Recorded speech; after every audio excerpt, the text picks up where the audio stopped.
On today's hot sheet, I'm discussing Fannie Mae's revised projections, the lock-in effect, the best time to sell in 2024, and weekly mortgage applications. Today is Wednesday, March the 20th, 2024. I am Byron Lazine, and the hot sheet starts now.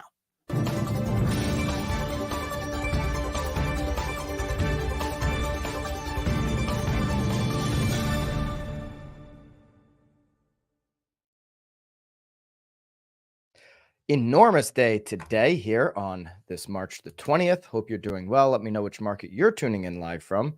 I sit here in my Naples studio. We have Montana in the house.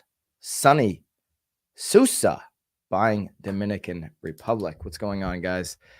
Dylan says, hope to hear about the NAR settlement of statement last night. Email came in at 11:01. The new statement from NAR. I could maybe get into that later. Just a little heads up. If you haven't signed up or hit the notification bell here on the YouTube channel in the live section where these videos are played from, I encourage you to do that. Today at 3:30 Eastern time, we're going to go over exactly what agents need to know about the NAR settlement. That's today, 3:30 Eastern time. Myself, Tom Toole, Lisa Chinati, your hosts of the Knowledge Brokers podcast, doing a Knowledge Brokers panel. At about 4 o'clock, we're going to bring in a special guest, Chris Gianos.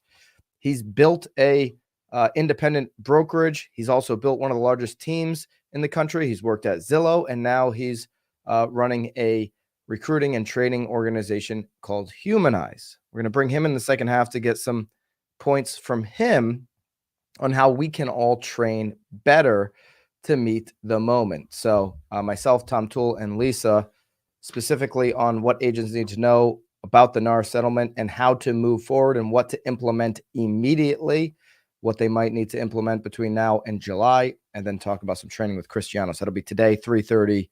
I think Haley put a link down below. Make sure you get on that. Share that with someone, by the way. Share that with an agent in your office. Share that with your team members. Share that with your managing broker. There's a lot of managing brokers who have reached out to me that are not getting leadership from the top of the brokerage that they sit at and are in scramble mode for what they should be doing it. So share it with your mother, share it with your father, share it with absolutely everybody that you possibly can. Share it with Michael Ketchmark if you want. Anybody and everybody. Okay, let's get into today. I'll save that comment from before the NAR statement that did come late last night. I could touch on that. Obviously, we're going to save most of the NAR stuff 3:30 today. We had an explosive real word pod yesterday that did go up on the channel yesterday, and that one's been getting a lot of feedback. The Denton Realtor listened to the real word this morning and made the notification on YouTube. Thank you. All right, let's get into topic number one, the lock-in effect, something that's been going on for quite some time, really nearly 2 years, in early 2022, before lock-in effect kind of took over as the verbiage that everybody in the industry was using. I was coining it the Cold War. I guess others didn't like that, but it's the same thing. It's when two sides get locked in against each other, right? Sellers and buyers, where sellers want to be buyers, want to be future buyers, but feel like that they are stuck in their home. They don't want to put it on the market because they're unsure of, one, the mortgage rate, but two, of the inventory that'll be available to them. And as this moves forward, it just exacerbates. More and more sellers do the same thing, creating less and less inventory on the market. Typically, when you see this dramatic rise in interest rates, or really just common sense wise, you'd say, hey, inventory's got to rise. People are going to say, I'm going to sell my house. That hasn't happened. Inventory has not risen since these interest rates have shot up. And even home prices, which you would think would go down, they've gone nothing but up. So the lock-in effect, according to Lance Lambert's research, has cost the housing market 1.3 million homes. Okay, how has it cost the housing market this many homes? Researchers at the Federal Housing Finance Agency, the FHFA, published a working paper titled The Lock-in Effect of Rising Mortgage Rates. The paper states that the lock-in effect has led to 1.3 million lost home sales, between quarter 2 of 2022 and quarter 4 of 2023. Hit the thumbs up if you can relate to that as a real estate agent. Is that not the most obvious statement to real estate agents, that the lock-in effect has led to 1.3 million lost sales, lost opportunities in the marketplace, which equals 2.6 sides, which also equals a lot of the people in your community, a lot of your clients, a lot of your friends, a lot of the folks that you want to support every single day. It also means that 1.3 million, at least of them, have been hurt by these interest rates because they're really living in a house that isn't suiting their needs, or maybe they're not living as close to work as they want to, or they're not living in the school district they want to. There's a lot of people that have had to make sacrifices to live in a home that doesn't any longer suit their needs because of this. The lock-in effect occurs when homeowners with lower rates are reluctant to sell to a higher mortgage rate home, to trade into that higher mortgage rate home. It's why we've seen at times over the last, on any given quarter, you've seen cash sales break over 40% and certainly into the 30% range, depending on the time. We've seen cash sales on the up. FHFA researchers also found that for every percentage point increase in market mortgage rates above origination interest rate, the probability of sale decreases by 18.1%. And we see that when we're up over 7, like we've been sitting the last few days, there is an impact, as opposed to say 6.5, or when you get into the lower 6s. There's this wave that continues to like spurt out a little bit when we get a little bit of lower rates, and then comes back. Like think of a wall that's got, a dam that's holding a bunch of water, right? And anytime it gets to 6, there's an opening, and a bunch of buyers come gushing out. And when it goes back to 7, that thing tightens up and holds that water back, holds those buyers back, that demand back. The supply reduction caused the lock-in effect to increase national home prices by 5.7%, outweighing the direct impact of elevated mortgage rates, which decreased prices by 3.3%. There's actually a really good belief out there that if we were to have more buyers in the market, which are sellers as well, you're going to have some opportunities to stabilize prices instead of prices just continuing to go up with limited inventory. Because there's always about 4 million or so people that are going to buy no matter what. When you have limited inventory, it creates a marketplace where they have to pay a higher price. So there is some theories out there that, the lower rates could actually help stabilize prices. I'm not going to say go down or anything, but could stabilize pricing because you're going to have a more fluid market, and people are going to pay what they're worth. You're going to have more comparables in that situation than you do now, as opposed to seeing a set amount of comparables. Now you get more inventory, certainly, and you don't have the lower rate. You will see prices come down. You're seeing that in other parts of the country. I've mentioned in particular the west coast of Florida has experienced that quite a bit here as of late. Home sales lost due to the lock-in effect by quarter. This is estimated again by FHFA. If we look at per quarter, quarter 4 of 2023 had the most, 270,000, just under. Okay, it's really gone up almost each and every single quarter here since quarter 2 of 2022. Of course, we'll drop the slides into BAMX for you to make it easy to download if you want to use this in any of your marketing. The lock-in effect visualized, how the difference between the prevailing mortgage rate and the effective mortgage rate impacts home sales. I mean, look at this. In quarter 4 2023, FHFA found the lock-in effect suppressed home sales by 57% just in the fourth quarter. So the FHFA is saying the demand is here for the sale, but it's not happening. It's being suppressed by 57% because of this. Okay, so if you have a 2-point decrease or a 1-point decrease, then you would see that ease up considerably. When you get these 1 point increases, the problem exacerbates in the other direction. Okay. Wow.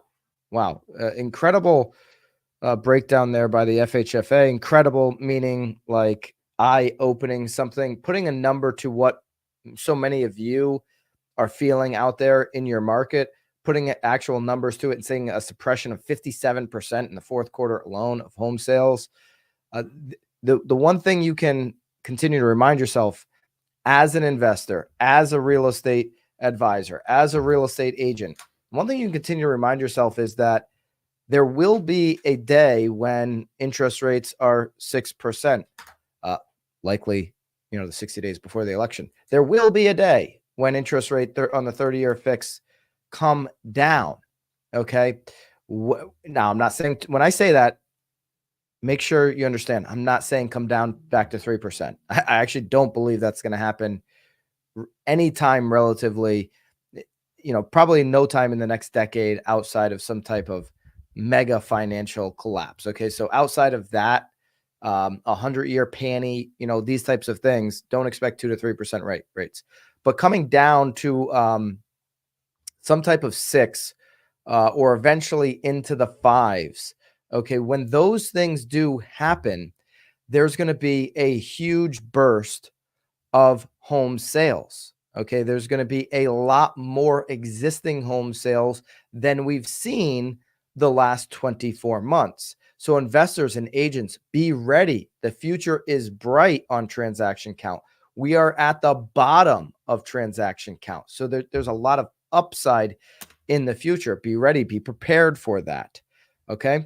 All right. Next, moving on from that, we have Fannie Mae's revised projections. Love looking at Fannie Mae's projections. Where do they see the market going? March's 2024 economic housing outlook. Remember, Zillow has been a big flip-flopper on their projections. 6.6% the beginning of quarter 4. Oops, then interest rates went to 8% in October. Then they said 0% on home price appreciation. Then they opened the year when the rates were back down, over 4% home price appreciation. Now they're back down to near flat. So they just kind of ride the interest rate wave. So we've got them figured out. A lot of data though, so I don't want to discount that.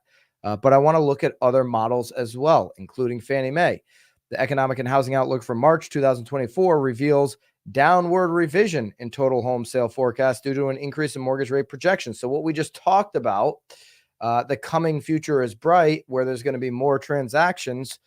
And Fannie Mae believes right now they're ticking that number down. So we're going to kind of live in the bottom for a little bit longer on total transactions from where Fannie Mae sees us going. The anticipated 30-May mortgage rate to end the year is at 6.4%. By the way, on Knowledge Brokers podcast, at the end of the year when we did our projections, that's exact. I had it just over 6.375 for the year. I got a lot of flack for that because everybody was kind of trying to rally around 5% rates, and I still see a lot of clips of 5% rates coming this year. Are you going to be ready for that? It's not coming. And if it does, it's going to look like 5.99, which is just a Walmart rate of 6%. Okay, so I'd agree with Fannie Mae here. I could see a 60-day time period when seasonality things tighten up. For any of you that have sold during a presidential election year, the 60 days before the election, buyers and sellers naturally tighten up. Less sellers go on the market during that time frame because like, I'll probably just punt this thing into quarter 1 of the following year. I'll wait through, see what happens in the election. Then we've got holidays. Then I'll go. I've seen that. I've been through enough presidential election cycles here as a real estate professional to see that happening. And so outside of the 2 months maybe before the election where you might get 6% rates, I think we're going to be bouncing between the low 6s and where we're at right now, these low 7s, unfortunately. Hopefully we'll hear more from Jerome Powell later today. We're going to break that all down tomorrow on what the Fed's thinking. All indications are they're not going to, state when they're going to start federal interest rate cuts. You like that, Jennifer? The everyone that calls 5% rates and when they're 5.99 is misleading customers and buyers in a big way. Revised downward to 4.91 million in 2024 and 5.4 million in 2025. That's for total sales. Okay, the 4.91 million this year still higher than what we had in 2023. So they're revising down on an up year, calling 23 the bottom. All right. I love that personally. Let's call 2023 the absolute bottom. Okay. I love that that's where their head's at, that the bottom is behind us on home sale transactions. Okay. On transaction count. Here's where they've got the 30-year, just mentioning the 30-year fixed. Here's where we actually are. The current forecast has us up again over 6.4. The prior forecast had us ending the year closer to 6 on the 30-year. Here's existing home sales. Okay. Prior forecast was a little bit higher. It was closer to 5 million. So lower than that now here. And that 5 million, by the way, is end of 25. Okay. New home sales. We saw that housing starts were up, but they have new home sales down on their current forecast. So really all total sales from Fannie Mae, whether it be new or existing, they've got starts going down too on their current forecast versus their prior forecast. So really Fannie Mae is saying, hey, less transactions than we as Fannie Mae projected in the past, but more in each of the next 2 years, 24, 25, than we experienced in 23. Multifamily housing starts, which were down when we covered that data yesterday, multifamily housing starts are down right now. Prior forecast, their current forecast is actually a little bit higher as you go into 25, lower in 24. I'd agree. The next 12 months, you got to be lower than whatever you were at prior. Should see far less of that. Here's where they're at on mortgage originations. So buyers deciding to use a mortgage, obviously quarter 4 of 23 and quarter 1 of 24 have been down, and people have been shifting over to cash that can. But look at this, quarter 2, 3, 4 for 24, and all of 25, they've got mortgage originations up in each and every single quarter versus the last 5 quarters. Opportunity to be closer to your lender right now. Opportunity to really be working with those buyers who the last 2 years have decided not to buy because of the mortgage. Well, Fannie Mae is projecting that more folks are going to decide to go ahead and use a mortgage to purchase a home, get closer to that side of the business. That's what that's telling me. Okay. I know some people are unsure about working with buyers. That tune into 3:30 today for everything you need to know about the NAR settlement right here on the YouTube channel. Make sure you subscribe, hit the notification bell for that. 3:30, myself, Tom Toole, Lisa Chinati, going over everything that you need to know. Here's a teaser. I wouldn't be afraid about working with buyers. I'd see tremendous opportunity. Buyers are going to continue to need great service. This is a huge opportunity. We'll explain more later today. Shelter costs. Here's a big one that just leading into what Jerome Powell is going to be talking about today and what we're going to cover tomorrow here on the hot sheet as we break down every segment of Jerome Powell's talk as it relates to housing. Okay. Look at this. Shelter costs likely to decelerate as new tenant rent index declines sharply. Okay. So everything down. Rent of primary residence. This is Fannie Mae's projections going down. Owner's equivalent rent going down. Somebody tell the Fed. BLS, new tenant rent index, going down in a significant way. All right, this will help ease CPI.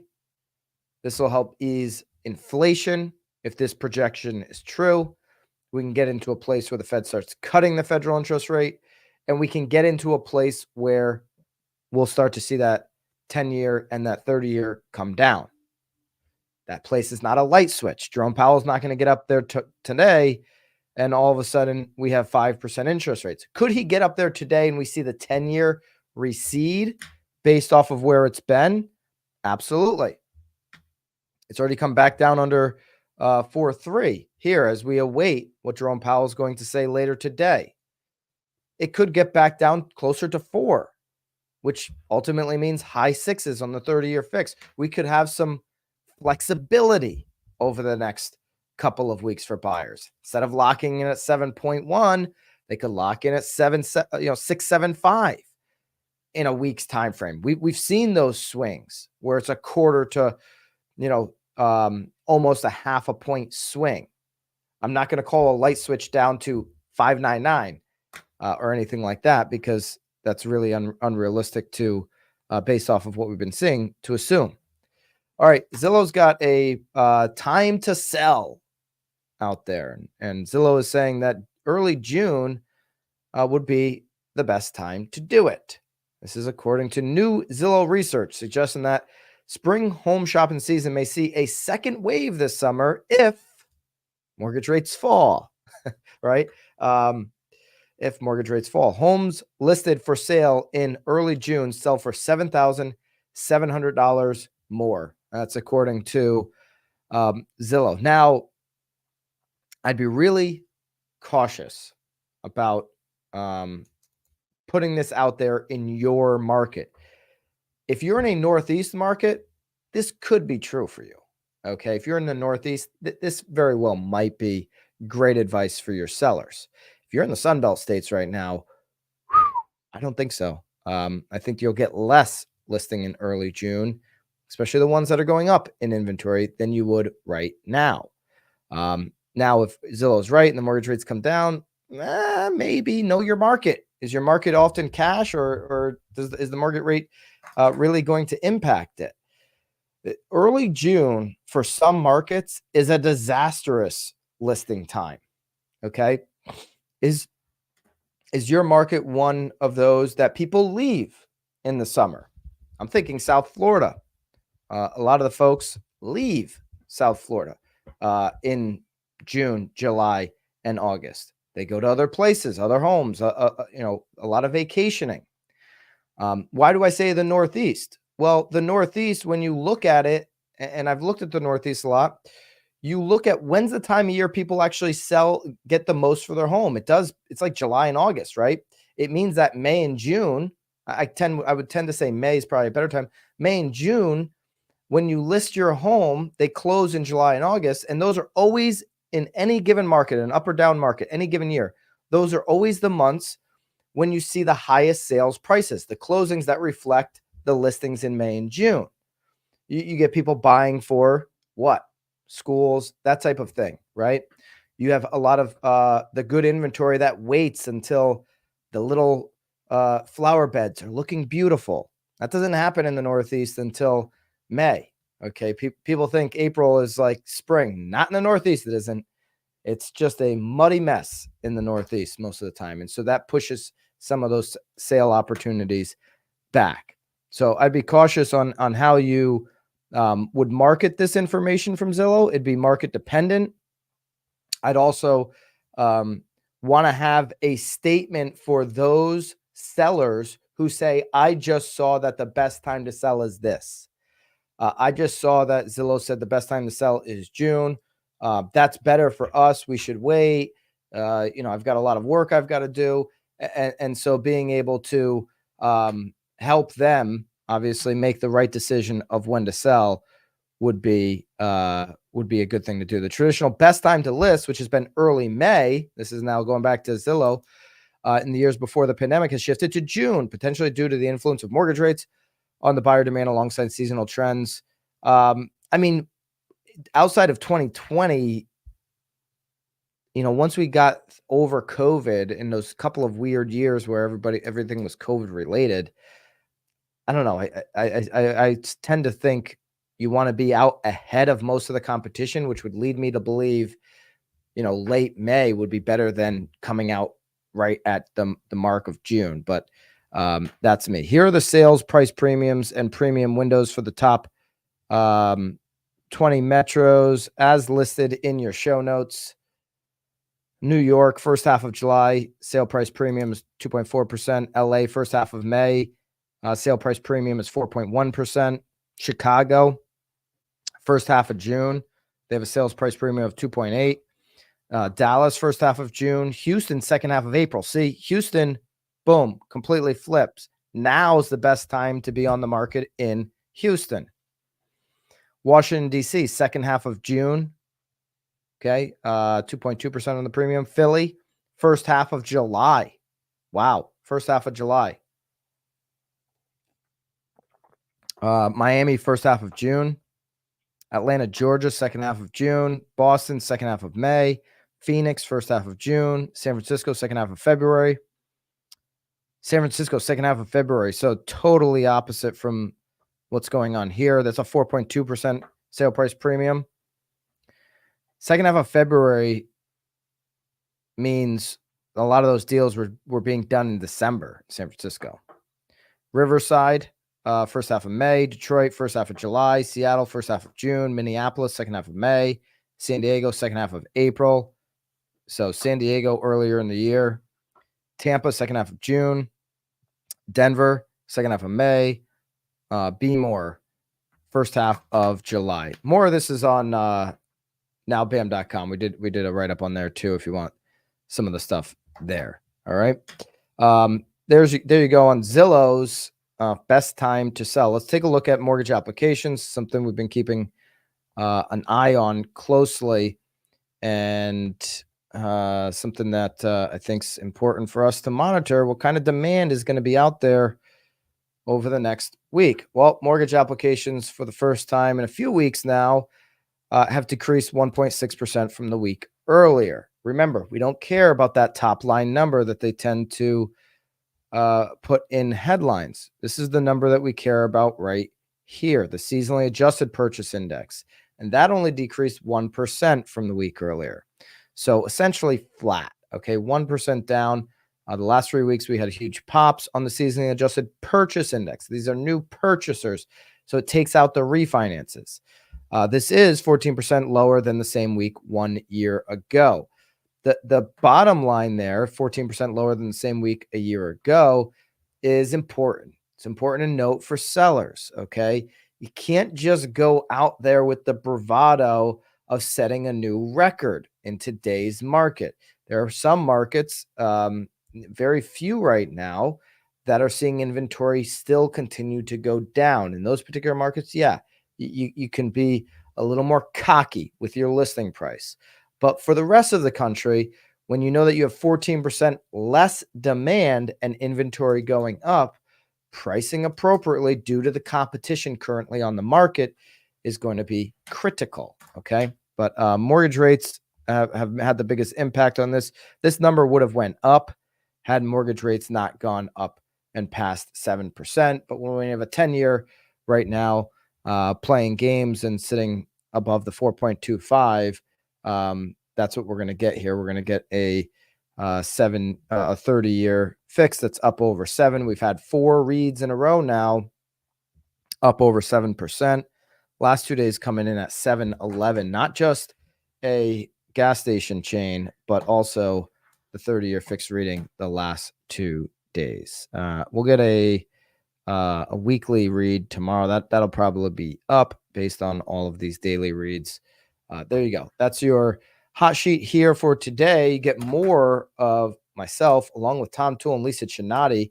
We're doing a Knowledge Brokers panel, 3:30 Eastern time, right here on the BAM YouTube channel. You can also stream it from the Knowledge Brokers podcast channel as well. Hope to see so many of you. Hit the notification for that video. And we're going to have Christianos join us in the second half. For BAMX members, you'll be able to do the after party with me inside of BAMX. So around 4:30, we'll do the after party for BAMX members. So if you're a BAMX member, you can look forward to that as well. lot going on.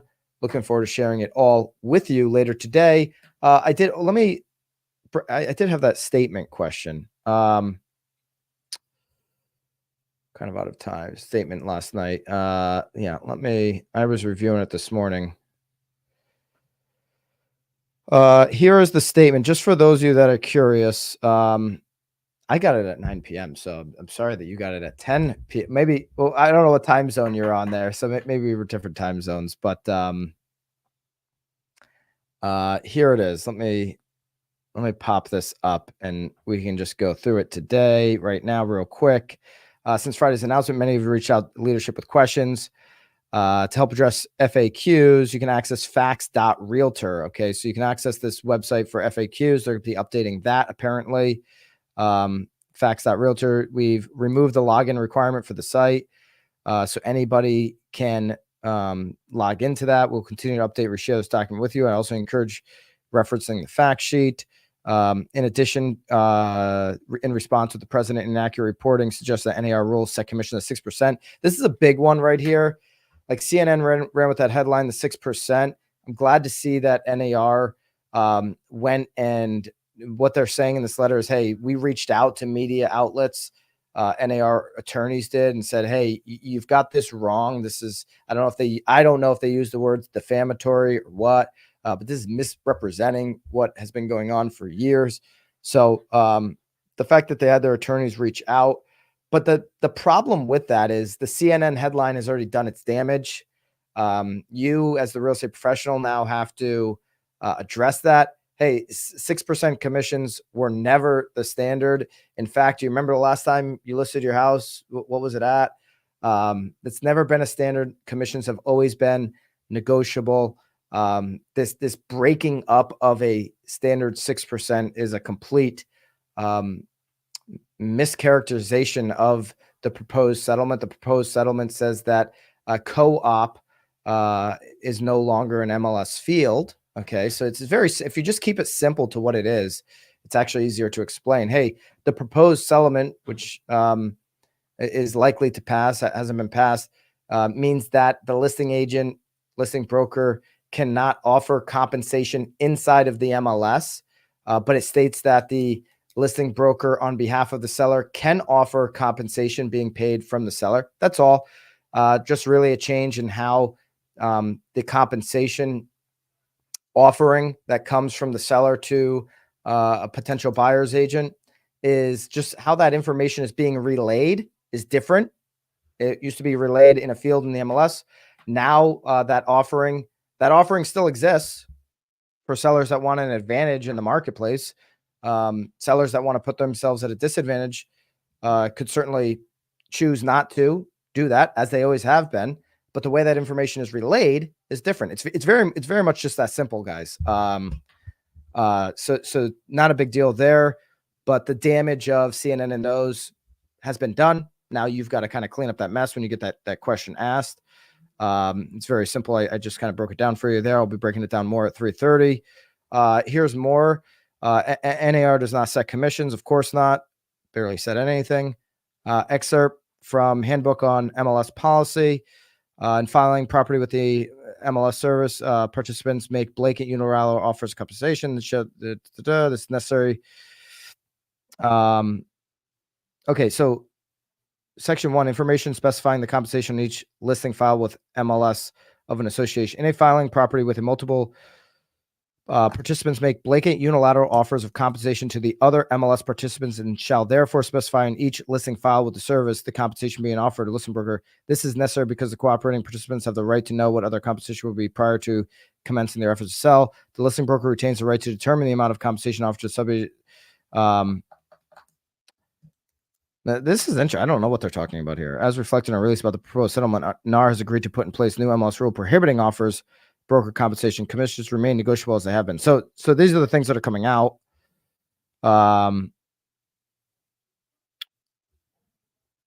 This is just more information of what we've seen here. I don't know if you have a specific question about this, but there's not much different than what we've already been talking about. If he's still in here, if you have a further question on this email that NAR members received last night, um, go for it. Here's the bottom of it. The broker's compensation for service rendered in respect to any listing is solely a matter of negotiation between the broker and his or her client. It's not fixed. Obviously, compensation paid by a listing broker to a cooperating broker in respect to any listing established by the listing broker is not fixed, controlled, recommended. Yeah, okay. Really, that compensation is going to be decided between the seller, and the seller's going to decide, okay, do I want to make an offer? What is that offer? Okay. Um, Listing broker at that point can't put that in an MLS field, but can get that information relayed in a variety of different ways. However, freaking fax it if they want to. Variety of different ways they could relay that information. Seller has the right to pay for the buyer agent. If they want that advantage on their listing, they have that right. So a buyer broker can be paid by the seller, by the buyer, or by a combo.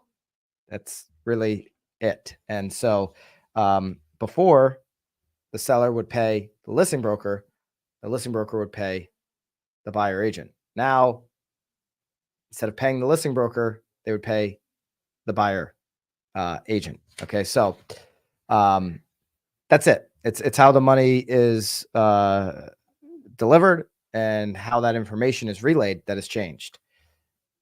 It's really not that big of a deal. I know, to me, and where I've been kind of upfront of this, the bigger deal is that NAR has shown their true colors throughout this entire experience. And for those that are members, to me, that's a bigger deal of, do I want to continue to send money to this organization? How I do my business.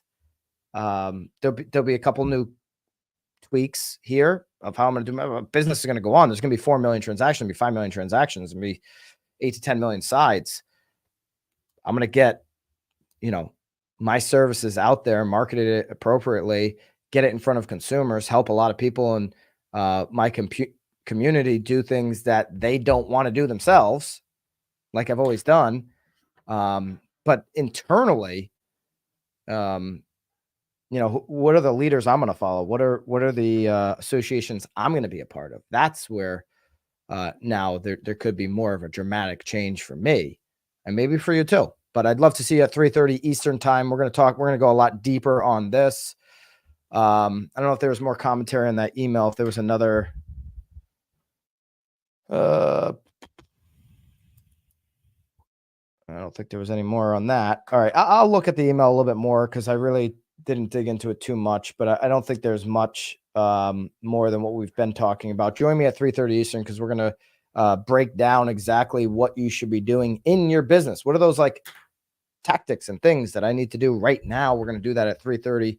Share that link with a friend, share it with your managing broker, and I will see you then. Until then, toodaloo.